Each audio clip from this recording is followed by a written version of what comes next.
Koppal election ಮುಗಿದೈತಿ. ಹಂಗ ಕರಡಿ ಸಂಗಣ್ಣನು ಗೆದ್ದಾತು. ಎಲೆಕ್ಷನ್ಯಾಗ ನಿಲ್ಲೋಕು ಮುಂದ ಸಂಗಣ್ಣ ಕೆಎಸ್ಐಡಿಸಿ ನಿಗಮದ ಅಧ್ಯಕ್ಷ ಸ್ಥಾನಕ್ಕೆ ರಾಜೀನಾಮೆ ಕೊಟ್ಟಿದ್ರು. ಸಚಿವ ಸ್ಥಾನ ಸಿಗೋದು ಯಾವಾಗ ಅಂತ ಈಗ ಕಾಯಕುಂತಾರ. ಮಂತ್ರಿ ಪದವಿ ಸಿಗೋದು ಬಹುತೇಕ ಖರೇನೂ ಆಗೈತಿ.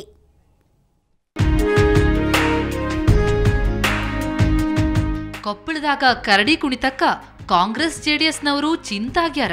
ಕೊಪ್ಪಳದಾಗ 4 ಸರ್ತಿ ಆರ್ಎಸ್ ಬಂದು ಕೊಪ್ಪಳದ ಮಟ್ಟಿಗೆ ದಾಖಲೆನೂ ಬರದಾರ. ಗೆಲ್ಲೋ ಮೂಲಕ ಬಿಜೆಪಿ ಮಾನಾನೂ ಕಾಪಾಡ್ಯಾರ. ಇನ್ನು ಬಾಕಿ ಉಳಿದದ್ದು ಅಂದ್ರ ಅವರಿಗೊಂದು ಮಿನಿಸ್ಟರ್ ಪೋಸ್ಟ್ ಕೊಡೋದಷ್ಟ ಅಂತಾರ ಕರಡಿ ಸಂಗಣ್ಣನ ಬೆಂಬಲಿಗರು. ಈಗ ಸರ್ಕಾರ ಒಂದು ಅಭಿವೃದ್ಧಿಗೋಸ್ಕರ ನಾವೇನು ಪಕ್ಷ ಸೇರಿದೀವಿ, ಅದರ ಅಭಿವೃದ್ಧಿ ಆಗ್ತದೆ. ಹೆಚ್ಚಿನ ಮಟ್ಟದ ಅಭಿವೃದ್ಧಿ ಈ ಜಿಲ್ಲೆಯನ್ನ ರಾಜ್ಯದಲ್ಲಿ ಗುರುತಿಸಬೇಕಂದ್ರೆ ಕರಡಿ ಸಂಗಣ್ಣವರಿಗೆ ಸಚಿವ ಸ್ಥಾನನ ನೀಡಲೇಬೇಕನ್ನೋದು ನಮ್ಮ ಯುವಕರು ಒತ್ತಾಯ. ಒಂದು ಕೊಪ್ಪಳ ವಿಧಾನಸಭಾ ಕ್ಷೇತ್ರಕ್ಕೆ ಸಚಿವ ಸ್ಥಾನ ಸಿಗುವಂತ ಅವಕಾಶ ಇದೆ. ಆ ಒಂದು ಅವಕಾಶವನ್ನ ನಮ್ಮ ಭಾರತೀಯ ಜನತಾ ಪಕ್ಷದ ವರಿಷ್ಠರು ಮಾಡಿಕೊಡ್ತಾರೆ ಅಂತಂದು ನಮಗೆ ನಂಬಿಕೆ ಇದೆ. ಅದಕ್ಕೆ ಸಂಬಂಧಪಟ್ಟಂಗೆ ನಾವು ಪಕ್ಷದ ಎಲ್ಲ ಹಿರಿಯ ಮುಖಂಡರ ಜೊತೆ ಸೇರಿ ಭಾರತೀಯ ಜನತಾ ಪಕ್ಷದ ವರಿಷ್ಠರನ್ನ ಅವರಿಗೆ ಸಚಿವ ಸ್ಥಾನ ನೀಡಲು ಒತ್ತಾಯ ಮಾಡ್ತೀವಿ ಅಂತಂದೇಳಿ ಈ ಮೂಲಕ ನಾನು ತಿಳಿಸಲು ಬಯಸುತ್ತೇನೆ. ಹಾಗಂತ ಹೇಳಿ ಕರಡಿ ಸಂಗಣ್ಣವ್ರೇನ್ ಸುಮ್ನ ಕುಂತಾರಂತಲ್ಲ. ಈಗಾಗಲೇ ಸಚಿವ ಸ್ಥಾನ ಪಡ್ಕೊಳಕ ಲಾಬಿ ಶುರು ಮಾಡ್ಯಾರ.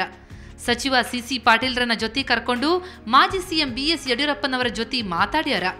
ಯಡಿಯೂರಪ್ಪ ಸಚಿವ ಸ್ಥಾನ ಕೊಡೋನ್ರಿ ಅಂದಾರಂತ. ಯಾವಾಗ ಮಿನಿಸ್ಟರ್ ಮಾಡಬೇಕು, ಯಾವ ಖಾತೆ ಅನ್ನೋದಷ್ಟ ಫೈನಲ್ ಆಗ್ಬೇಕಂತ. ಈ ಎಲ್ಲಾ ಡೆವಲಪ್ಮೆಂಟ್ ಬಗ್ಗೆ ಸಂಗಣ್ಣವರು ಹಿಂಗಂತಾರ. ಅವರು ವರಿಷ್ಠರ ತೀರ್ಮಾನ ಮತ್ತು ಕೊನೆಯ ತೀರ್ಮಾನ. ಇಲ್ಲ, ನಾನು ಹೇಳಿಲ್ಲ. ನನ್ನ ಕ್ಷೇತ್ರದ ಏನು ಯೋಜನೆಗಳದು ಅವನ್ನ ಮಾಡಿಕೊಡ್ಬೇಕಂತ ನಮ್ಮ ಮೊದಲಿಂದನೂ ಒಂದು ಅವರು ಭರವಸೆ ಕೊಟ್ಟರೆ, ಈಗೂ ಕೂಡ ಅದರ ಆ ಯೋಜನೆಗಳನ್ನು ಮೊದಲು ನನಗೆ ಮಂಜೂರು ಮಾಡಿಕೊಡ್ಬೇಕು ಅನ್ನೋದು ಅಷ್ಟೇ ಒತ್ತಾಯ. ನಾನು ಸದ್ಯ ಕೊಪ್ಪಳದಿಂದ ಯಾರೂ ಮಿನಿಸ್ಟರ್ ಆಗಿಲ್ಲ. ಕನಕಗಿರಿ ಕ್ಷೇತ್ರದ ಶಿವರಾಜ್ ತಂಗಡಿ ಅವರಿಗೆ ಕೊಟ್ಟಿದ್ದ ಮಿನಿಸ್ಟರ್ ಗಿರಿನೂ ಖಾಲಿ ಐತಿ.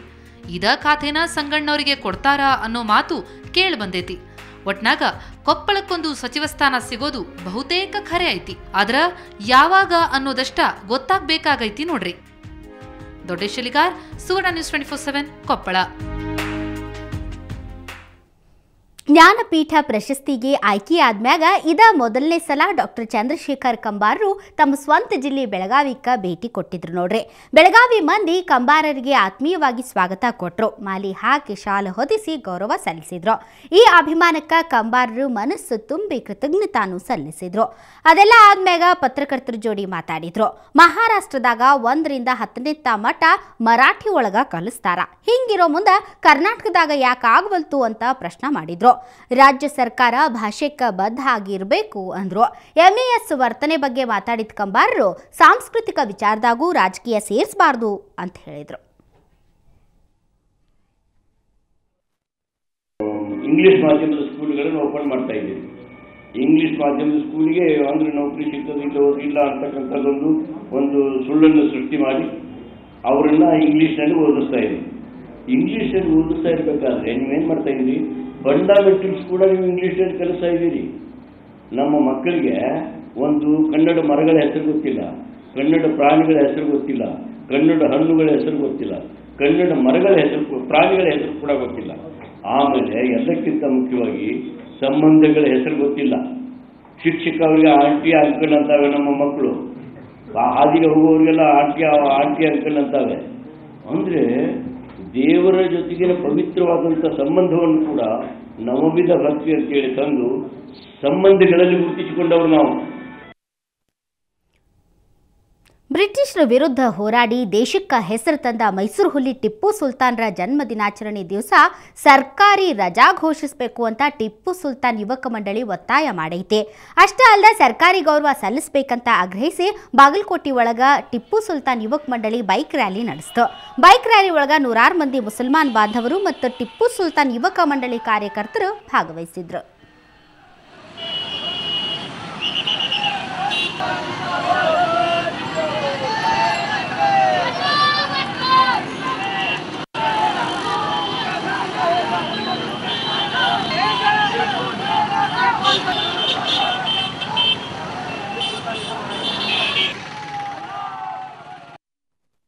ಇನ್ನುಳಿದ ಸ್ವತಂತ್ರ ಹೋರಾಟಗಾರರಿಗೆ ಏನು ರಜೆ ಘೋಷಣೆ ಮಾಡಿದಾರ ಅದೇ ಥರ ನಮ್ಮ ಟಿಪ್ಪು ಸುಲ್ತಾನ್ ಅವರ ಜನ್ಮ ದಿವಸ ನಮಗೆ ಸರ್ಕಾರ ರಜೆ ಘೋಷಣೆ ಮಾಡಬೇಕಂತೇಳಿ ಟಿಪ್ಪು ಸುಲ್ತಾನ್ ಅವರು ಮೊದಲನೇ ಸ್ವಾತಂತ್ರ್ಯ ಹೋರಾಟಗಾರರು.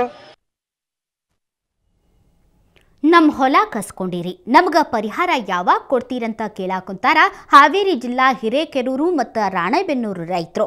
ಹಂಗಂತ ಇವರೇ ನಿನ್ನೆ ಮೊನ್ನೆಯಿಂದ ಕೇಳಾಕುಂತಿಲ್ರಿ. ಇವ್ರು ಕೇಳಾಕತ್ತು 30 ವರ್ಷ ಆತು. ಸರ್ಕಾರ ಅದ್ಯಾವತ್ತು ಕೊಡ್ತೈತೋ ಅವ್ರಿಗ ಗೊತ್ತು.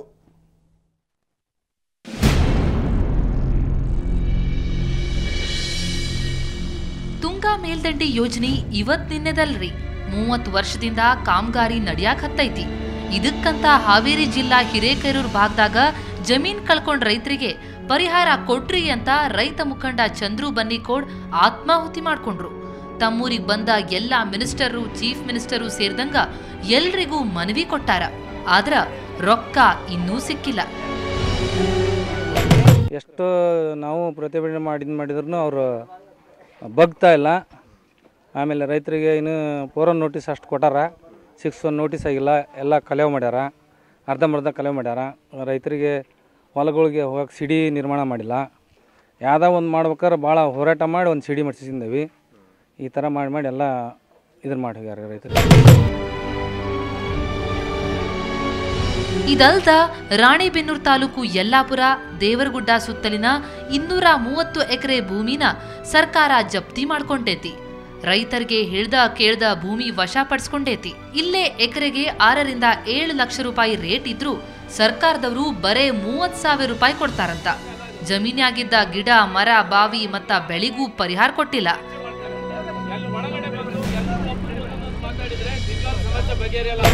ಇನ್ನೂವರೆಗೂ ರೊಕ್ಕ ಬರೋಕೆ ತಗೊಂಡಿಲ್ಲ. ಎಲ್ಲ ಕಡೆ ರಿಪೋರ್ಟ್ ಕೊಟ್ಟರೆ ಏನು ಮಾಡೋಕ್ಕಾಗಲ್ರಿ. ನಾವು 3 ಎಕರೆ ಕಳ್ಕೊಂಡ್ರೆ ನಾವು ಏನು ಹೊಲ ಉಣ್ಣಕ್ಕೆ ಅದ 3 ಎಕರೆ ಇರೋದು ರೀ ನಮ್ದು. ಸರ್ಕಾರ ಕೇಳ್ಯಾರ ಏನು ಕೊಡೋಕೆ ಇದೆ ಅಂದ್ರೆ. ಲಕ್ಷಾಂತರ ಎಕರೆ ಭೂಮಿ ನೀರಾವರಿಯಾಗ್ಲಿ ಅಂತ ಇಲ್ಲಿನ ರೈತರು ಭೂಮಿ ಕಳ್ಕೊಂಡಾರ. ಜಮೀನ್ ನಂಬ್ಕೊಂಡು ಒಂದೊತ್ತು ಊಟ ಮಾಡ್ತಿದ್ದ ರೈತರು ಈಗ ಬೀದಿಗೆ ಬಿದ್ದಾರ. ಜಲಸಂಪನ್ಮೂಲ ಸಚಿವರು ನಮ್ ಜಿಲ್ಲೆಯವರ ಆದ್ರೂ ನಮ್ ಕಷ್ಟನ ಅವ್ರಿಗೆ ಗೊತ್ತಾಗ್ಬಲ್ದು ಅಂತ ರೈತರು ಶಾಪ ಹಾಕಕತ್ತಾರ. ರೈತರು ಮತ್ತ ಹೋರಾಟಕ್ಕಿಳಿದು ಅನಾಹುತ ಆಗೋಕ್ ಮುಂಚೆ ಸರ್ಕಾರ ಎಚ್ಚರ ಆಗ್ಬೇಕಾಗೈತಿ.